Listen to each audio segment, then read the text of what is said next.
that we'll be able to maintain the margins at the same level. These are concerned. As far as the textile business is concerned, we are almost at 95% of capacity there as well. That's why we are ongoing with our expansion plans in the future. Okay, and just in terms of how you're seeing the market develop, Manish, are you seeing any of these currency fluctuations in Europe impacting you in any manner, or you're fully hedged? And if you can tell us how much exposure you have to Europe at the moment. Well, we have almost 80% of exposure in Europe in terms of business, but we've been following plain vanilla forward hedging policies ever since, and at any given time we are hedged to the tune of 70% of our orders which we have in our hand.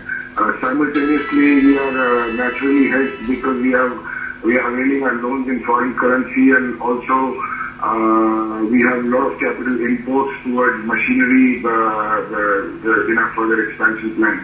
Mm-hmm. Right, and Manish, with respect to setting up new garment manufacturing facilities, if you could tell us that post that expansion, what it will add to the total garmenting capacity, and also you have set up one just yesterday, in fact, in Baramati High-Tech Textile Park, so if you could just walk us through that.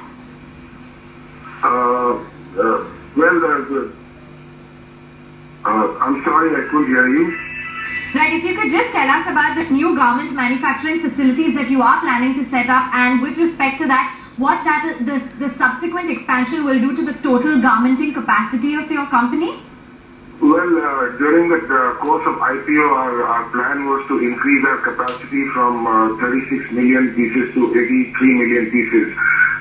But now we are additionally increasing another 36 lakh pieces per month in Baramati. It's an integrated textile park made beautifully and fully developed. We have 40% subsidy on land and buildings by the SITP. There is a lot of labor availability in that region.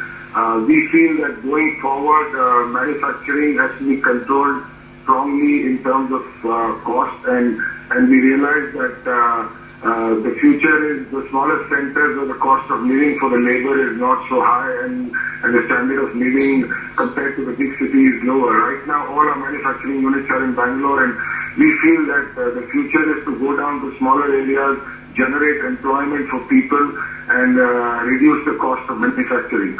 So Baramati looks like a very, very promising proposition for our company. It's not far from our fabric manufacturing facility, so logistically it makes sense for us as well. Right. Manish, just wanted to get an indication of what kind of revenue growth would we see in the next 12 months. So perhaps if you could tell us in the next 12 months how much new capacity will be in place and how much more could it add to your revenues? Well, this year we've ended at 625 crores of the top line within the expected 590 crores, so we kind of outperformed our performance. Coming in the current year, I think we will be closing anywhere at 750 crores of top line with a bottom line of 65 to